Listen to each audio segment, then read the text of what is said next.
पीले दांत वाली बहू। रंजना कभी ब्रश नहीं करती थी। उसे कितनी बार उसके माँ बाप ने डांटा, लेकिन उसका कोई असर उस पर होता ही नहीं था, जिस कारण से उसके दांत पीले पीले हो जाते हैं। शादी के बाद अरे बहू, वैसे तो तुझ में कोई कमी नहीं है, पर तेरे दांत इतने पीले कैसे हैं बेटा? कैसे मतलब? कोई सर्जरी थोड़ी ना कराइए। वो तो क्या नाम, मैं ब्रश नहीं करती थी तो पीले हो गए। अब क्या करूं? आप कहें तो लाल करवा लूं या फिर काले? यार ये क्या है, क्यों माँ से लड़ रही हो? लड़ रही हूँ? अरे मैं लड़ रही हूँ या ये बोल रही है कि दांत पीले हैं, पीले। अरे तपस्या थोड़ी ना की है इन्हें पीले करने के लिए। बकायदा ब्रश नहीं किया है 20 साल तक, तब जाकर। छी, कैसी बात कर रही हो? ये उस वक्त तो पीले नहीं थे जब हम लोग तुम्हें देखने आए थे। अरे तब साफ करवा लिया होगा डेंटिस्ट के पास जाकर। अब देखो कैसे पीले पीले लग रहे हैं। रंजना सास की तरफ गुस्से से देखती है। फिर शुरू हो गई पीले पीले पीले। अरे पीले तो तब भी थे जब मेरे हाथ का रसगुल्ला उड़ा उड़ा कर खा रही थी और बोल रही थी, लड़की नहीं गुणों का खजाना दे रहे भाई साहब आप। खैर, अब वो लोग करते भी तो क्या करते, पीले दांत वाली बहू पल्ले पड़ी थी तो झेलना तो था ही। एक दिन कीर्तन में रंजना गाना गा रही थी। अरे कमला बहन, माँ का द्वार है, यहाँ तो सब शुद्ध होकर आते हैं, फिर अपनी बहू को ब्रश भी नहीं करवाती तुम। दूर से पीले पीले दांत भक्ति में बाधा उत्पन्न कर रहा है। अरे कोई 2 साल की बच्ची थोड़ी ना लेकर आई हूँ मैं बहू बनाकर। अच्छी खासी लड़की है, अरे कैसे करवाऊं ब्रश? ये तो उसे खुद करना चाहिए ना। अब माँ बाप तो इसके जैसे तैसे निपटा दिए, ये नहीं सोचा कि सास कैसे संभालेगी। सास बहू को लेकर घर आ जाती है, लेकिन सोच लेती है कि अब इसे लेकर कहीं नहीं जाएगी। अगले रोज बहू कहती है, अरे क्या हो गया, मंदिर नहीं जाना क्या? कीर्तन का वक्त हो रहा है। मेरी मधुर वाणी से कान्हा जी जागते हैं और सोते हैं। आप तो जानती है ना उनकी भक्ति में कितना मन लगता है मेरा। वो क्या है ना, तबीयत ठीक नहीं लग रही है मेरी, आराम करूंगी मैं। तबीयत ठीक नहीं लग रही? अभी तो मिथुन के गाने पर नाच रही थी आप, और अब बोल रही है कि तबीयत ठीक नहीं लग रही। अरे भक्ति में मन लगा लो सासू माँ, ऊपर जाना है, क्या मुंह दिखाओगी आप? हाँ?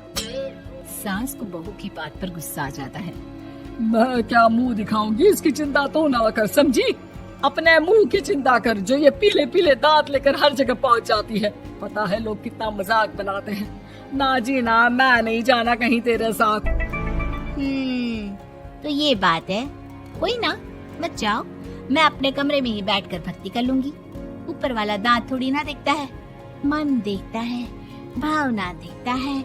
और अरे बस बस, तू सब कुछ दिखा, बस ये सफेद चमकदार दांत ना दिखाना किसी को, है? जा यहाँ से।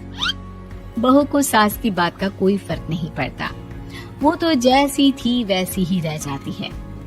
सुबह नहाकर किचन में खाना बनाना, फिर खाना खाना, कीर्तन भजन करना और सो जाना।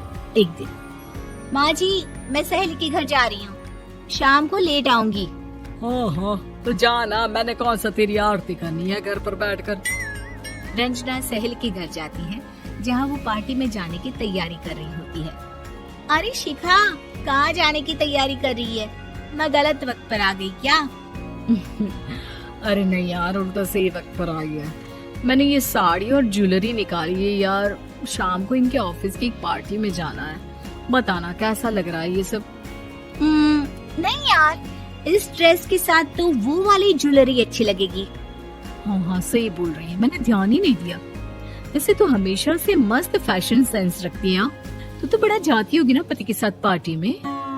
रंजना कुछ नहीं बोलती, बस सोचती है कि यार काश ये बात सही हो जाती, पर मैं क्यों नहीं जाती पार्टी में? क्या इन लोगों की कोई पार्टी होती नहीं होगी? रंजना घर आती है और रात में पति से सवाल करती है, एक बात बताइए, आप मुझे किसी पार्टी में क्यों नहीं ले जाते? क्या आपकी यहाँ ऑफिस में पार्टी नहीं होती? पति बेचारा क्या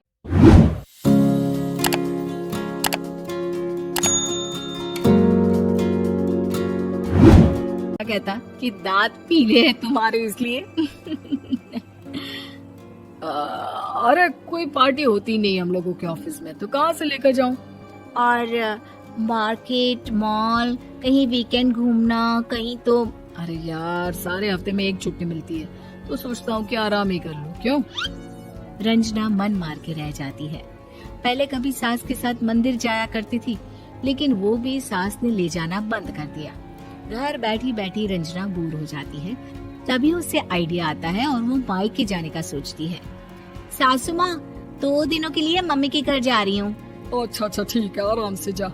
और हाँ, माँ से कुछ अच्छी आदत सीख कर आना कि कैसे शरीर के हर भाग की तरह दांतों की सफाई भी जरूरी होती है, समझी? शुरू हो गई ना आप? वो लोग आपकी तरह नहीं है कि छोटी छोटी बात का बतंगड़ बना दे। उन लोगों के लिए मैं मायने रखती हूँ, ना कि मेरे पीले पीले दांत। रंजना माँ को बिना बताए उन लोगों को सरप्राइज देती है, लेकिन जैसे ही वो दरवाजे पर पहुँचती है, अंदर देखती है कि घर वाले कहीं जा रहे होते हैं। अब माँ, काश रंजना दीदी के दांतों वाली प्रॉब्लम नहीं होती, तो वो भी हम लोगों के साथ चलती ना बुआ जी की बेटी की शादी में। हाँ बेटा, लेकिन अब उसे कौन समझाए कि उसको उसके पीले दांत नहीं दिखते, लेकिन उसके आसपास के लोगों को कितना एम्बैरेसिंग फील कराते हैं। मुझे तो कितनी बार उसके स्कूल की टीचर ने शिकायत की कि उसके साथ कोई लड़की बैठना भी नहीं चाहती, और ना ही कॉलेज में कोई उससे बात करना चाहता था। लेकिन पता नहीं क्यों उसे ये बात समझ में ही नहीं आती। कोई कमी नहीं है उस लड़की में, बस यही कि दांत पीले हैं। वो तो भला हो जीजा जी और उनकी माँ का, जो दीदी को जैसी है वैसे ही रखा हुआ है। रंजना को अपने घर वालों की बात सुनकर बहुत दुख होता है। वो सोचती है कि वो क्या करे, लेकिन फिर वो सीधा डेंटिस्ट के पास जाती है, अपने दांत चमकाती है और कसम खाती है कि वो रोज ब्रश करेगी। अरे क्या हो गया? तुम तो 2 दिनों के लिए गई थी ना, पर कोई ना, अच्छा है, चलो आ गई तो। रंजना सास के सामने आकर खड़ी हो जाती है और पूरी स्माइल करती है, उसके चमकदार दांतों को दिखाती हुई। हैं? चले मंदिर? माँ, मुझे माफ कर दीजिए, मैंने आप लोगों को बहुत एम्बैरेसिंग फील करवाया। मैं आज से रोज ब्रश करूंगी।